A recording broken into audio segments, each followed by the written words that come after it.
Hello, this is Arun Srinivasa. I am here to help you learn engineering mechanics and its use in structural design.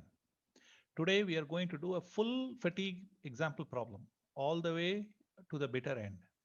So this particular problem is not a bending induced fatigue. I picked it deliberately to show you that the method will work for all kinds of things. The process is the same. You just have to replace for the corresponding structural mechanics problem that you are doing. Okay, the prerequisite for this, if you haven't already watched the other fatigue analysis videos, this will all look very strange to you. So start with those previous ones. Okay, so let's go ahead.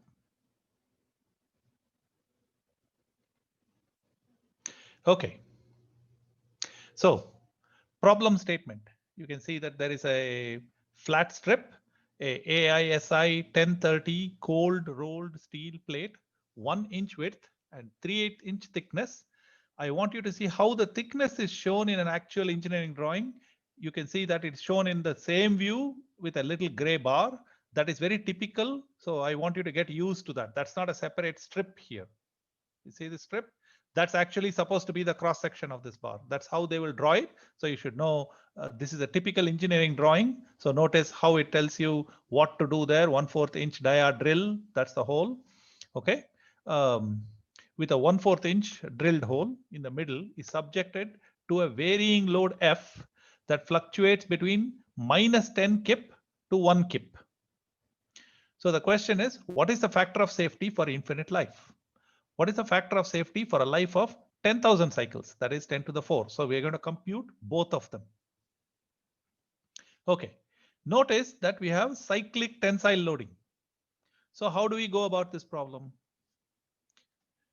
You can follow the template that I'm going to put for any problem. It's always the same. Some of the steps in the template will be done by an Excel spreadsheet. So you don't have to really do all the steps in full detail by yourself by hand, but you should know the process so that it does not look like a magic 8-ball to you. So something suddenly shows up. That's not how it works. So you should know the process. Okay. So the steps are the same, only the implementation will be different for different kinds of problems. So this first step you have to do by hand by yourself. There is no other way. That is, draw a free body diagram, use equilibrium and find the reaction forces. So from the figure, the body is already free and in equilibrium. So there are no reaction forces necessary. You can see that sum of all the forces in the X is 0, sum of all the forces in the Y is 0, sum of all the moments is 0. So it's automatically in equilibrium. Sweet. In a real problem, this itself may take you quite a bit of time, but in our simplified version, because I just want to show you the process, this is a fairly straightforward, simple step. Okay, so now you have done equilibrium. Very good. Now what? Cut the section of interest and find the nominal internal stresses. So the next thing is to find where is the critical section. Is it obvious to you that the region with the highest stress is the one where the throat is narrowest? So that we cut there. So that is our critical section. Okay. And then the critical point in the critical section will be the inside of the throat. That is, it will be this point. That's the critical point. Okay. These 2 points. Okay. So we're going to cut there. So we assume that there is a uniform nominal normal stress due to the axial load. So this is our simplest assumption. We are just going to assume uniform distribution of load across this. So sigma axial is F over A, which turns out to be F divided by what's the area? Area is the black lines. Can you see that? Those black lines. So that's how much is the area times the thickness. So 1 minus 0.025, that's a whole dia. So 1 is a total width. So this leftover width is that much times thickness is 3/8 inch. So you will get F over 0.28125 PSI or KSI. Okay. So but what is F? F max was 1 kip. F min was minus 10 kip. So what are we going to do? Sigma max is, I substitute F max is 1 kip, 3.56 KSI. Sigma min is minus 10 kip. I get minus 35.6 KSI. Okay, so that is clear, right? So Notice that in this particular case, I want to know which component of stress we are talking about here. And you notice that the phase is in the negative y direction. The force is also in the negative y direction. So this is the same as y and force being the positive y. This is Newton's third law. You remember the other side will have the exact opposite. So this is called sigma yy. Okay. And the value is positive or negative depending upon the stresses. Okay. So we now know sigma max, sigma min. So now we are going to split the stresses into steady or mean and alternating stress components. Mean stress or steady stress is sigma x plus sigma min over 2, which is minus 16 ksi. Alternating stress is sigma max minus sigma min over 2, that is 19.6 ksi. Note, alternating stress is always positive. Mean stress can be of either sign. I mean, I should have said alternating stress is always non-negative. It may be 0, but mean stress can be anything. Okay, the steady stress can be anything. So now you can create a nice little table which lists you all the things, loading type, whether it's bending or torsion or axial or shear, and you can compute what's the steady stress due to it and the alternating stress due to it and which component we are talking about. So in our case, it's sigma yy is minus 16 ksi, and then sigma yy is 19.6 ksi. So you can enter this into your table, and you can call x and y whichever way you like, as long as you're consistent with it. Okay. Now we are ready for the adjustments. I'm just going to show you the stress state for both of them as usual. All positive values and maybe positive or negative. We talked about this. Now we are ready for the adjustments. Now this is mostly looking up empirical formulae. This is something that can be done by the spreadsheet. But you should know what the spreadsheet is doing and what are the steps and where to intervene in the spreadsheet. Okay. Story so far. We have sigma yy and sigma yy mean and sigma yy alt minus 16 and 19.6. Okay. From table A20 for AISI steel, we find that SUT is 76 KSI and SY is 64 KSI. So this is to compute the fatigue stress concentration factor KF. We need KT for only one component. Okay, because only sigma yy is the only one. So you go look up table A15 from Shigley, and sure enough, here you go, and you got these two forces, and you got this little hole there. So this is the exact same thing. So what it is that I'm going to compute d over w. That's what I need for the x-axis. So d over w is d is 0.25 whole dia divided by w is 1. That's the total width of the plate. So that will turn out to be 0.25 over 1, 0.25. So now I can look it up. 0.25 is there roughly. And I'll get about 2.4, something like that. So I'm going to say theoretical stress concentration factor is 2.4. Then you have to go and compute the notch sensitivity and then the fatigue stress concentration factor. So the notch sensitivity, equation 634 and 635 from Shigley. And this gives you notch sensitivity is 0.77. If you remember from your class, notch sensitivity closer to 1 means it's somewhat of a brittle material. Notch sensitivity closer to 0 means it's somewhat ductile. In our case, it's 0.77. So it's reasonably brittle, not heavily, but it's reasonably brittle. Okay. And your notch sensitivity index, KF, is 2.08. Because 2.4, you do that, 2.08. Okay, so we have now computed fatigue stress concentration factor. Now you have to compute the size factor. Luckily, you can do this with a spreadsheet, but I'm showing you how this is computed. In our case, this is from equation 629, but be careful. This is axial loading. For axial loading, according to Shigley, C size is 0.85, regardless of dimension.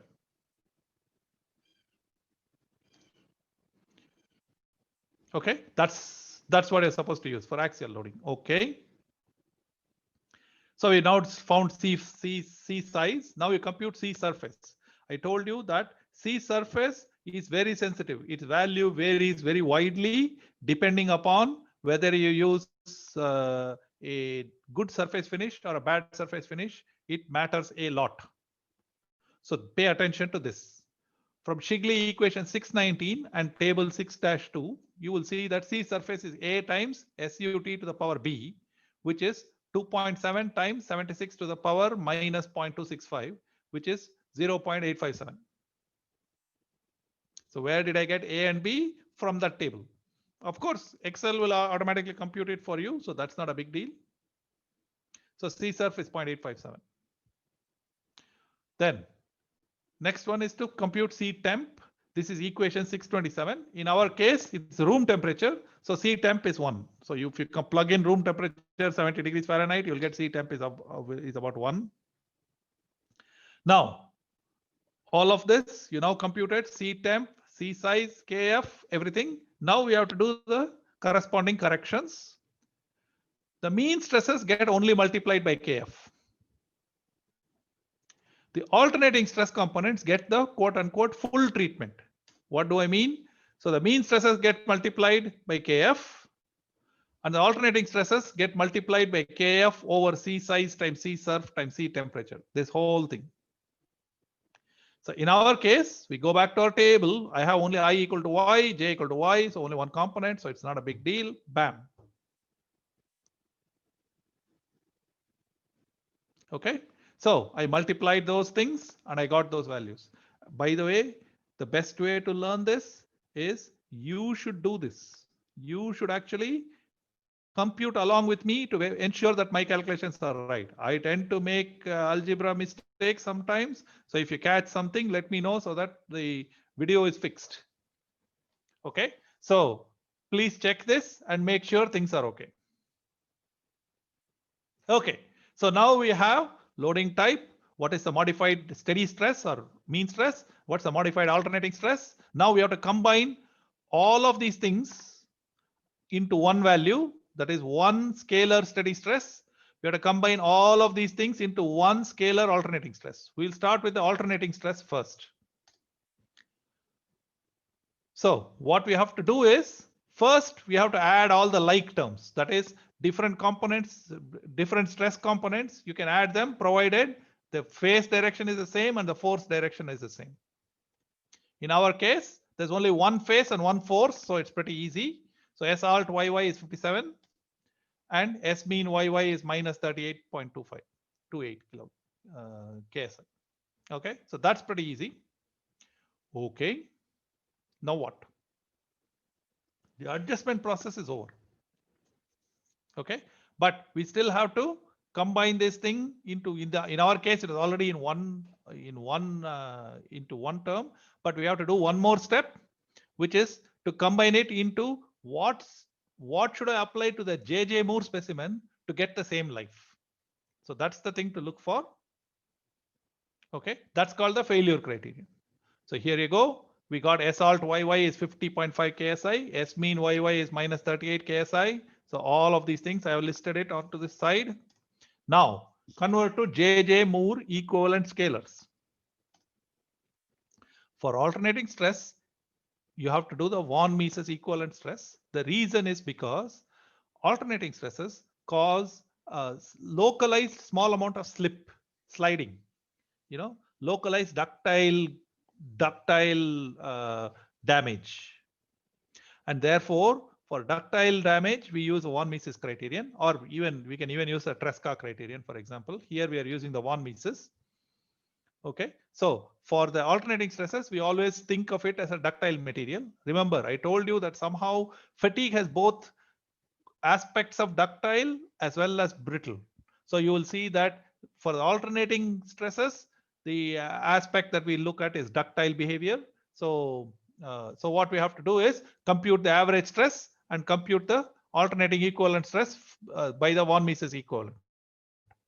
Okay, you might have seen this in other forms. This is just a simplification. That is, if you substitute the mean and do all of this stuff, you may get a simplified form for it. I am not doing that because I want to show you that this von Mises stress is the magnitude of the deviation from a average stress. How far does it deviate from the average normal stress? That is sigma YY plus sigma XX plus sigma ZZ over 3 is the average normal stress. How far does the actual stress state deviate from it? And what is the total magnitude of the deviation? That is what von Mises stress actually computes. And that's why it's usually referred to as the deviatoric stress. Okay. So, and the 2/3 is to make sure that you get the right the right solution for uniaxial stress state. Okay. So in our case, if you substitute SYY equal to 57, which is what we computed before, and all others 0, you will get S alt is 57. So it's not 50.5, it's 57. Sorry. Okay. For the steady state, for the steady stress, we are thinking that what the steady stress does is that it opens the small micro cracks, keeps them open. Right? So only tensile steady stresses will do that. Compressive steady stresses will slam the crack shut. So tensile steady stresses are the ones that matter. So what we try to do is to find the maximum of the principal stresses, provided it's more than 0. That's why you have the Macaulay bracket. So max of S1, S2, S3, maximum of the 3 principal stresses. And then if it is greater than 0, you use it. If not, you put 0. So these are the 2 items that you should think about. And how do you compute this S1, S2, and 3? If it is plane stress, then S1 and S2 are given by the Mohr circle formula. S3 is always 0. So remember, even in plane stress, there are 3 principal stresses. So notice that, when you do this S mean, at least it will definitely give you automatically 0. Okay, or 0 or positive. Okay, so now we have these 2 values. Now we are ready. So there's a nuance alert here. The reason for doing the Macaulay bracket is that negative steady state stresses have minimal effect on fatigue life. The reason is because they tend to close the cracks, so they don't accelerate the failure. Positive steady stresses have severe effects on failure. So even if we get negative principal stresses, we will simply replace them with 0. This is what the singularity function does. It's a very convenient way of writing that. Okay. So please be careful about that. Now back to our main story. So story so far, you got this. Now we have to compute the endurance limit. It's half the ultimate tensile strength up to 100 KSI. That is 700 megapascals. So please remember, you can go on increasing the endurance limit of a material up to about 100 KSI. So beyond that, unfortunately, endurance limit seems to saturate out. You cannot get an endurance limit higher than 100 KSI, 700 megapascals for steel. I'm clarifying that a little bit. So be careful about that. In our case, endurance limit is half the ultimate tensile strength. Turns out to be 38 KSI, which is clearly below 100. So I'm going to use that. And the cycles to the stress you have to apply for a JJ Moore specimen to survive at least n cycles is A times 2n to the B. Don't ask why there is 2. That's what Shigley does. That's what we're going to do. So in our case, A is given by SUT plus 50, which is about 126 KSI. B is this funny formula. So again, luckily, you can sit and do it. If you're doing it by hand or calculator, you have to substitute that. If you're doing it by Excel spreadsheet, it's already built in, so it's not a problem. It will give you the value. And then for 10 to the 4 cycles, it will give you that SN is 56 KSI. So we now have everything that we want. S alt equivalent is 57 KSI, SM is 0 KSI, SUT is 76, SY is 64, SE is 0.5 times SUT. Everything is there, and SN is 56 KSI. Okay, we have all the pieces of information that we need. This is the list that we are after. If you know this list, you can compute the fatigue factor. So stare at it for a few minutes. I need to know the equivalent alternate stress, the equal mean stress,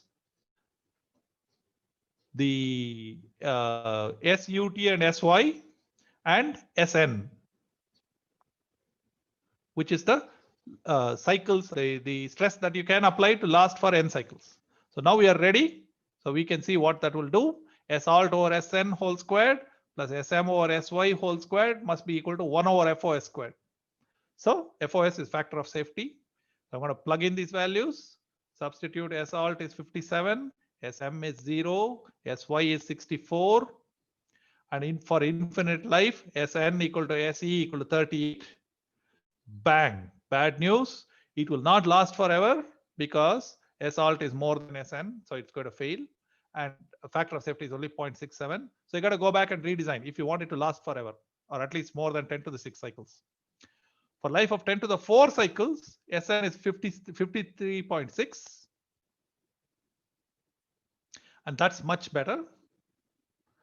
You still, factor of safety is very close. Sorry, Sn is 56, not 53.6. I'm sorry.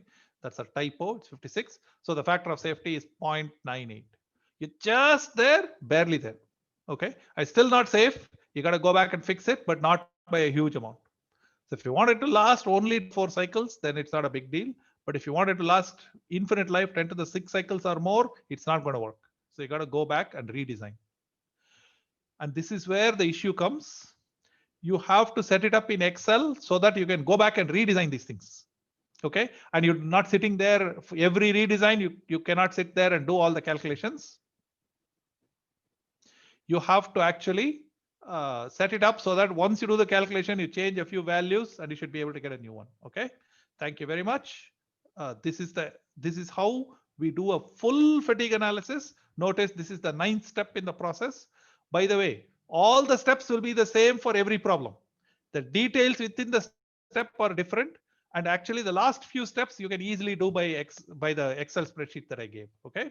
Thank you very much. We are done. Finished. Okay. There's one item that I want to mention here, which is that the fatigue life calculations here are extremely inaccurate. They are very safe typically, but you would not use them for critical parts. The only way to do fatigue life for critical parts is to actually test them. Currently, we do not have a very good way of dealing with fatigue life for mission critical parts. So that is one of the biggest problems and active area of research. Thank you.